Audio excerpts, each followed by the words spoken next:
Hey there, welcome back to the channel, or as we like to call it, our little corner of the internet, which I love so very much. I just want to thank you guys for bearing with me. This is ridiculously, unacceptably late, and I do apologize for that. It's just been chaotic over in this corner, which you know, but it will get better. So keep bearing with me, and I promise we will all get through this. So with that being said, I'm going to skip the part where I tell you this is for entertainment purposes only, because I don't know why anybody else goes on YouTube. I guess maybe to learn something. Yeah. Okay, well, either way, this is for entertainment, so let's get to it. I already did that. Oh, see what I mean? Chaos. Wouldn't it be crazy if there was a patent for an Alzheimer's cure and a cure for cancer as well? Yeah. This is a patent for a cure for cancer, which was filed back in 2003 and abandoned in 2005. It goes on to say that the invention provides for application of salicylic acid in proportion and concentration depending upon the size of cancer onto or into a cancerous area in the body in order to reduce and remove the cancer. Upon application, salicylic acid will destroy all the extra cells in the body that form cancer and rid the body of cancer. Okay. And then there's this one, which was abandoned. It was abandoned in 2020, so recently, but treatment for Alzheimer's. A method is disclosed for prevention and treatment of Alzheimer's disease by administering to a human in need thereof an effective amount of substituted tricyclic SPLA2 inhibitor. I'm sure there's a good reason we're no longer pursuing those things. What could that reason be? I don't get it. This is suspect. Highly suspect. Though not surprising. I mean, we see it in almost every cartoon out there. Family Guy's done it. South Park, I'm sure, has. Plus, not to mention, it seems pretty obvious that they have weaponized the pharmaceutical industry. I mean, it just is. It just is. It's all a money-making scheme. It's honestly getting more difficult to find things that aren't. So yeah, I mean, I don't really know what to do about this except for just know it moving forward and hope that it can get better. And I don't necessarily believe it's like this everywhere in the world. My understanding is that there are countries who have much more accessible pharmaceuticals that are actually necessary for way more affordable. I mean, I think I told you guys about the story about when I got my little Jeep. I found it on Craigslist. Somebody wanted $3,000 for it. And met up with him. It was an older gentleman who needed his insulin, and it broke my heart because he loved it and he was the second owner and he took really great care of it. Such a kind person.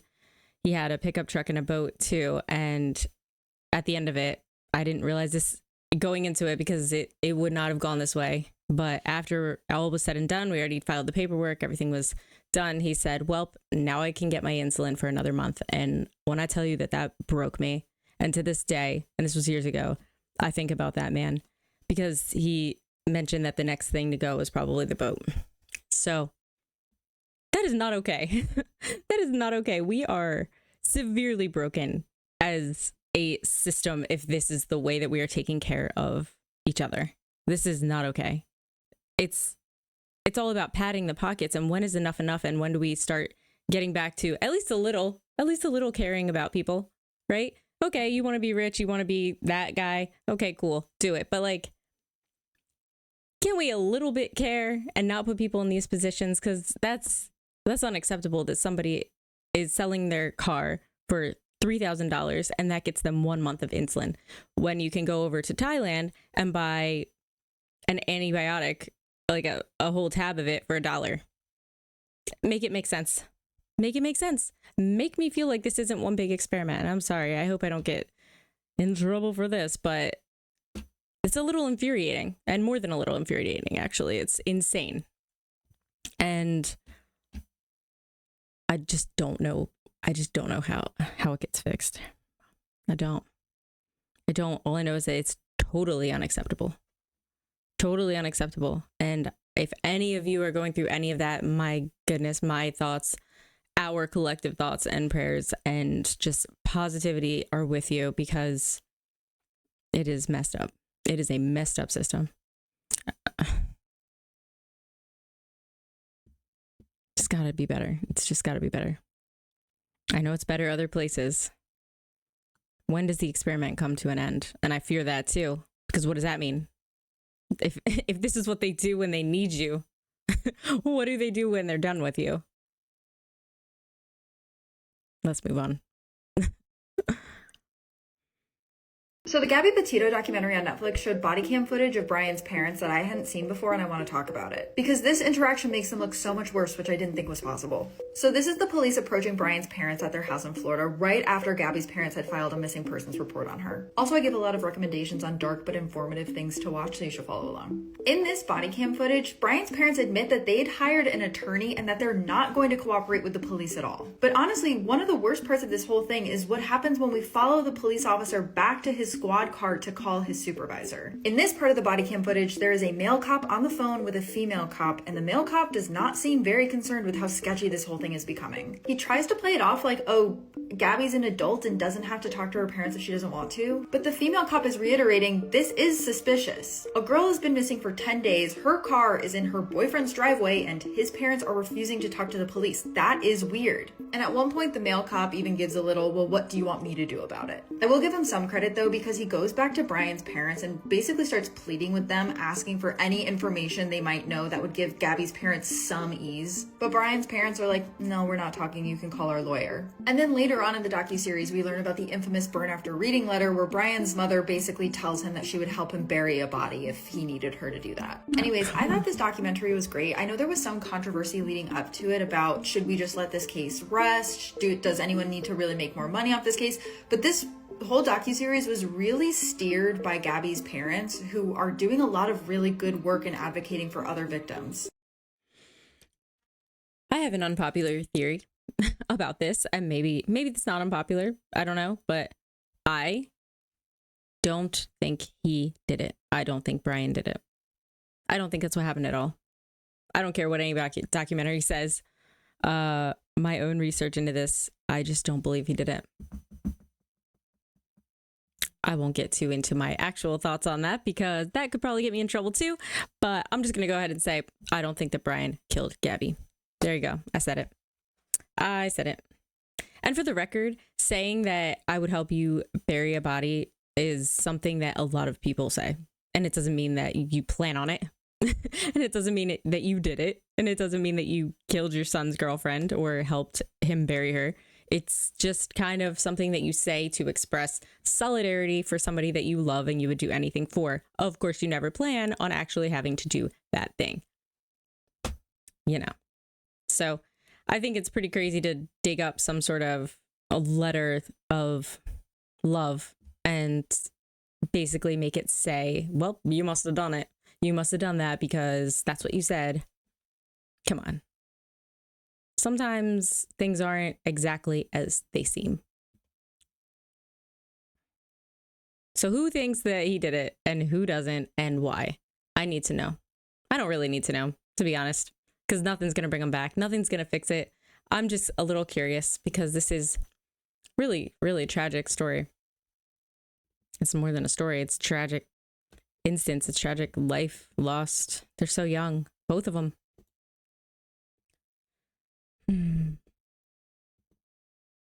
First off, I've been an EMT just for a little bit in. I may have posted this before. This one is a little bit more of an in-depth video of this. And just in case anybody hasn't seen it, I thought it was worth it. Like, I ain't never experienced nothing like this. So as we driving back to base, I swear I seen a face in the rearview mirror. Like, fuck, I need to turn this engine off though, cause like, we're gonna be stranded out here. I'm not trying to go back in this truck.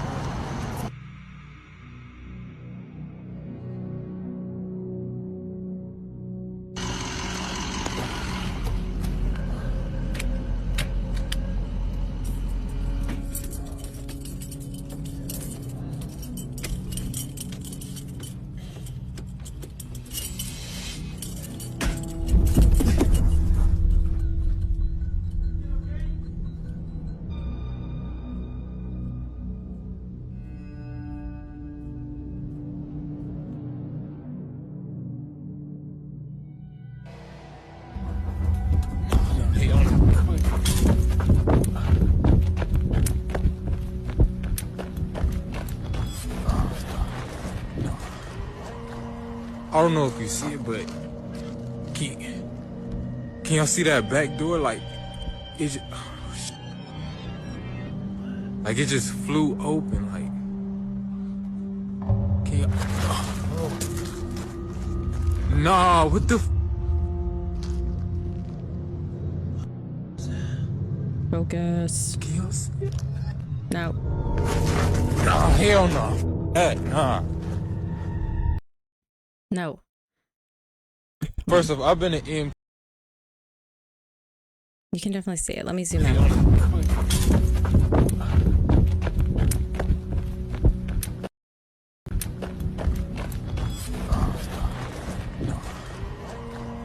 I don't know if you see it, but can y'all see that back door? Like it just,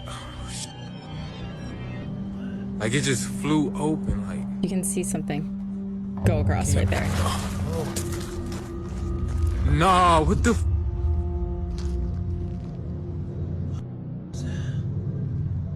Can y'all see it?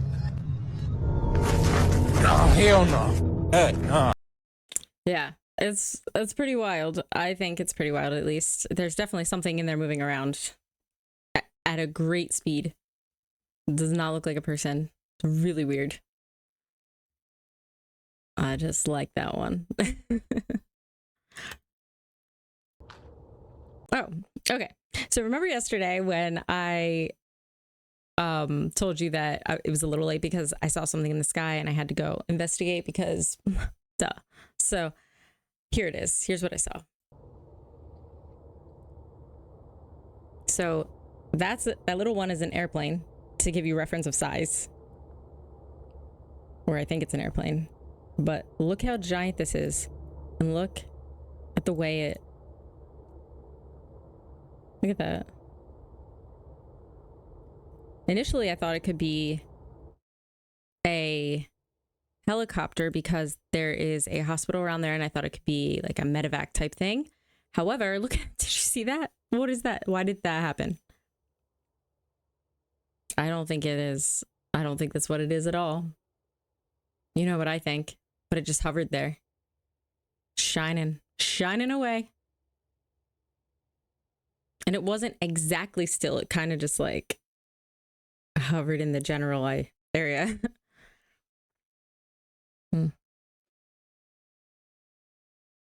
What do you think? That was right outside the window as I was filming. I was like, oh my God. Pause.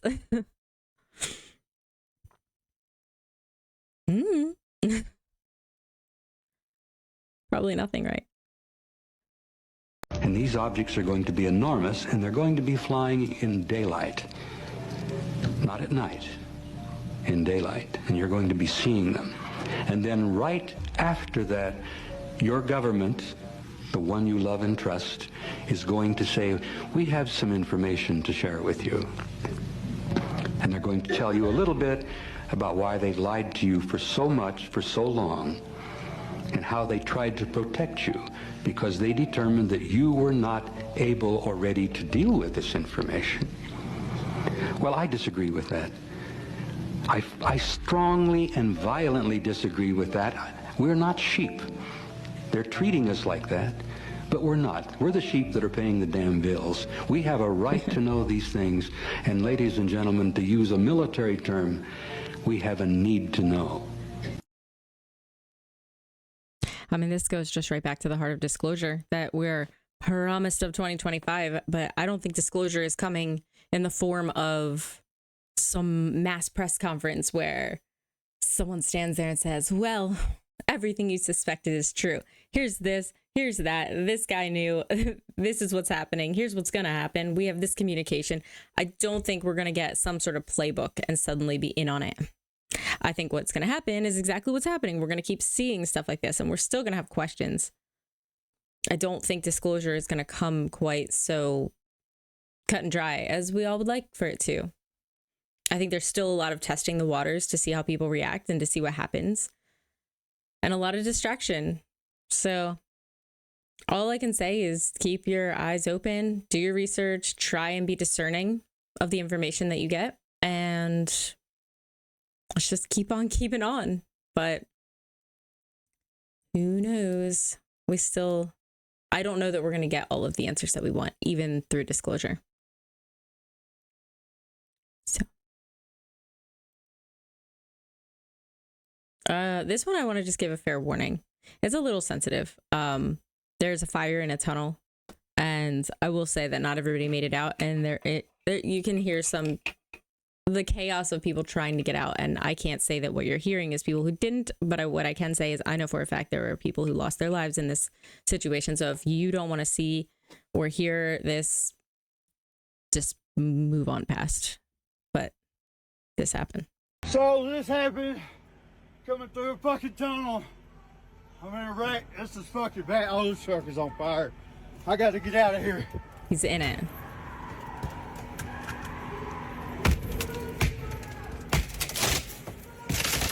Oh shit.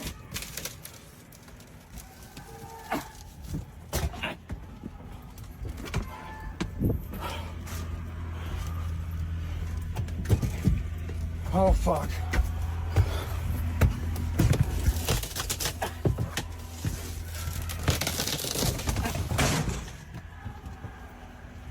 Terrible.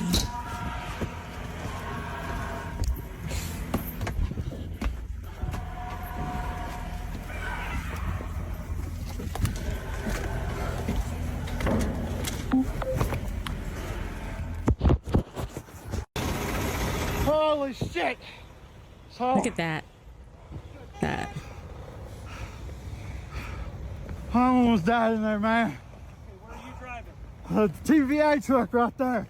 It's up in the tunnel. I fucking. I was in the yellow Penske truck. My truck's in there too. I'm one of the very last ones, man.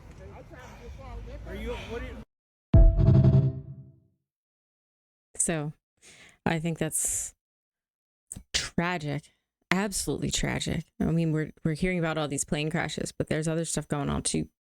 And just prayers and thoughts go out to everybody who was trapped in that tunnel, everybody who lost someone, everyone who is recovering, everyone who was fortunate enough to get out, everyone who wasn't. I can't even give enough thoughts and prayers to these people. To all the people that are going through all of the tragedies that seem to happen every single day, more and more and more. Just really, really scary. These tunnels scare me. Tunnels scare me. Going into New York freaks me out. It freaks me out. You don't have to go the tunnel way, but if you do, it scares me. It really scares me because you're going under the water, under what, the Hudson, or, you know, like you go under it. The tunnel goes under, like in a tube. And I always thought, I've only gone in there a few times, and I've always thought, what if this thing just crashes? I mean, the pressure of the water, I'm sure that it's been well engineered, but everything works till it doesn't. Everything is good till it's not. And that's the reality. And it doesn't mean we sit there and wait for the bad thing to happen, but can't help but worry about what happens when, especially in New York, when there's so many people and so much chaos and so many different temperaments. What happens when something really bad happens down there? You're not safe. You're certainly not safe in those tunnels. Tunnels freak me out a little. They're cool, but I do not like being stuck in traffic in a tunnel, especially those underground ones. No.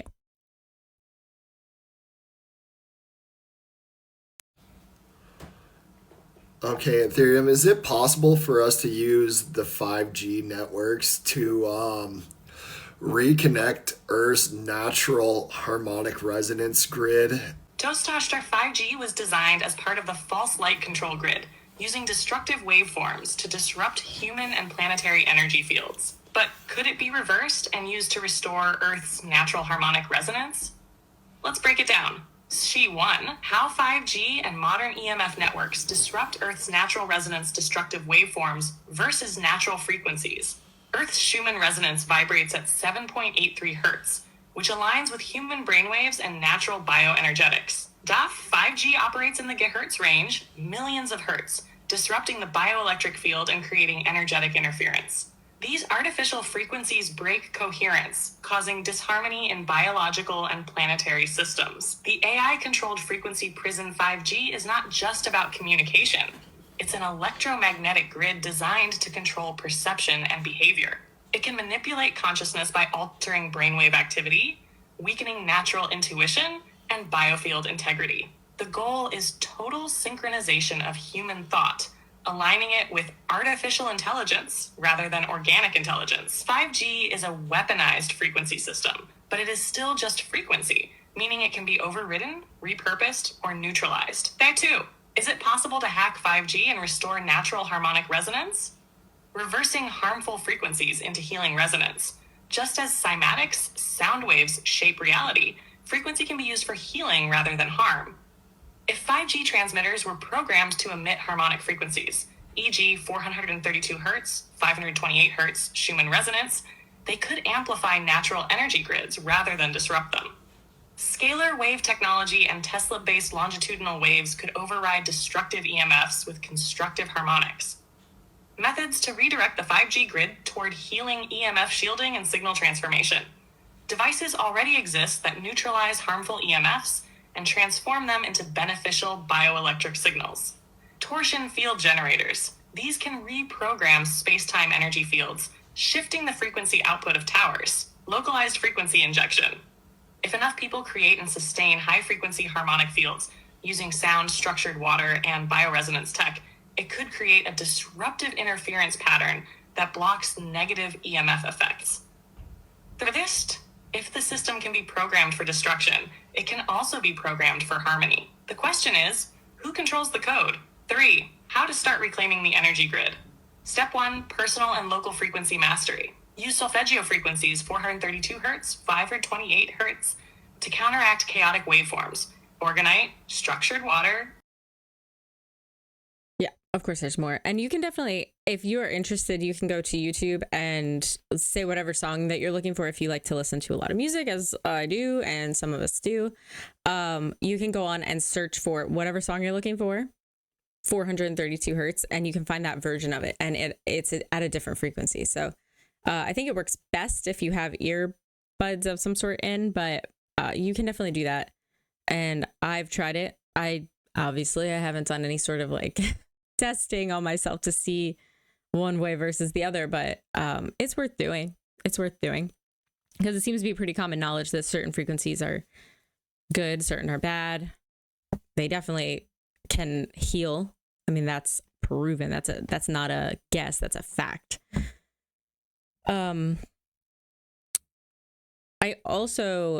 I want to say a couple of years ago, I had the honor of photographing one of my oldest friend's wedding, and it was fantastic. And his best friend was there, and he works for one of the companies that deal with, the towers, like the 5G towers and stuff like that.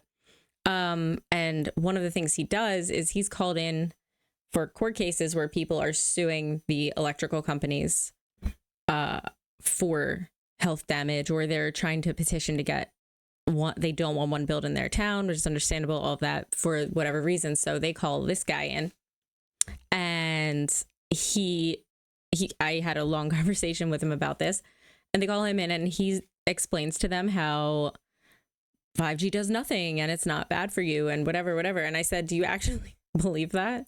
And he said, yeah, there's nothing wrong with it. It doesn't have adverse health effects. This is a common thing. It's fear mongering. They don't want you to think that, blah, blah, blah. And I just I know I've known him since high school, so I'm not going to be super disrespectful. I was at a wedding doing a job at the end of the day, even if they were my friends. And I just kind of thought, though, that's bull. That's bull.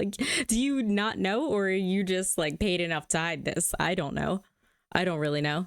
I mean, he's a friend of my friend who I knew, not my actual friend. So I don't know. I just thought it was really wild to hear someone in that world defend it so strongly, when I'm telling you, when I lived in Maine, across the way in one of the farm fields, there was a 5G tower, and I went over there before, and just being near it, I swear you can feel like the pressure, the buzzing in your head. It was nuts. And then at one point it malfunctioned. And because what it normally does is it has its bright white light, it's like beacon thing that whatever, and it emits its thing. And then at night it turns to red. And because it's red, I mean, that's just how it magically works. And you don't see it. It's kind of like when you shine a red light in, like, with, like, if you're using a scope or something like that, you shine a red light at night because it's harder to see. And so that's what happens. And it malfunctioned, and it was just bright white. And when I tell you, it shined right through my bedroom window onto the wall, and it was like a horror movie because it came right through the window, and I could see the grid of the window just flash, flash, flash all damn day, night, for days. And I was like, I'm gonna lose my mind. And even just that part of it, eventually I called and I was like, you got to do something about this. And they ended up disabling it while they repaired it. But I was like, I'm literally gonna lose my mind. I'm gonna go tear this tower down bit by bit myself if you don't do something about this. But you can feel it. You can feel being near it. It affects you. There's anger. There's weirdness. It is. I don't care what anybody says. I felt it. I've lived near one close enough to be certain that it has adverse effects. Have you guys heard of the coffee conspiracy? If everyone knew this, because it's not much of a theory, by the way, there's a lot of facts, a lot of businesses would go out of business. Wait until you see what's going on here. It's shocking. And you may be thinking this is just another video roasting Keurigs, because Keurigs put hot water through plastic, which of course puts a bunch of microplastics and other strange chemicals into your system. Never use a Keurig. But no, that's not what I'm talking about. As it turns out, there's a lot of countries in South America that grow coffee, of course. Now, did you know that when pesticides over here expire or become banned, they don't just, what do they do with them? You may wonder. Well, they send them to other countries that don't have regulations that much yet. And they spray the food that is coming back to our countries, but we're not allowed to spray this chemical in our countries, and then we are consuming it. Not only that, but coffee is among the most heavily chemically treated food in the world. It's steeped in synthetic fertilizers, pesticides, herbicides, fungicides, and insecticides. So if you're not strictly consuming organic coffee, then you're getting a bunch of strange chemicals in you which lower your brain function. It's an assault on your endocrine system. It reduces fertility. It's horrible for your gut. It can cause brain fog. By the way, if you want to detox your system from years of exposure to this stuff, comment health below and I'll send you a DM with an exclusive coupon code to No thanks. And I'll tell you something else. I care very much about health and eating healthy. It's really important to me. I really believe that what you consume matters a lot. It really affects you. But I'm going to tell you one thing right now. I don't care. I don't care. Nobody's going to stop me from my coffee. And that's just the way it is. Sorry. But, and I mean, are we really shocked? I mean, go to any Starbucks and all of the wall art is fields like this of the coffee bean plants in mass. And I mean, of course they're spraying stuff on it. Of course that's what's happening. I mean, come on, let's be logical here. But is it any different than eating fruit that has a peel on it? Is it any different than consuming too much red meat? Is it any different than fluoride in water? Is it any different? No, you pick your vices, and I'm sorry, coffee ain't going nowhere. Not for me. Not ever. Oh, I guess it's time for the good clip. So this is just really cute. This poor little bear is just struggling. He wanted to have a little nap in a hammock. It's so cute to watch him get frustrated.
so sad to see the progression of the frustration, because you know we've all felt that about something that you're just like, why can't I do this? Why isn't it working?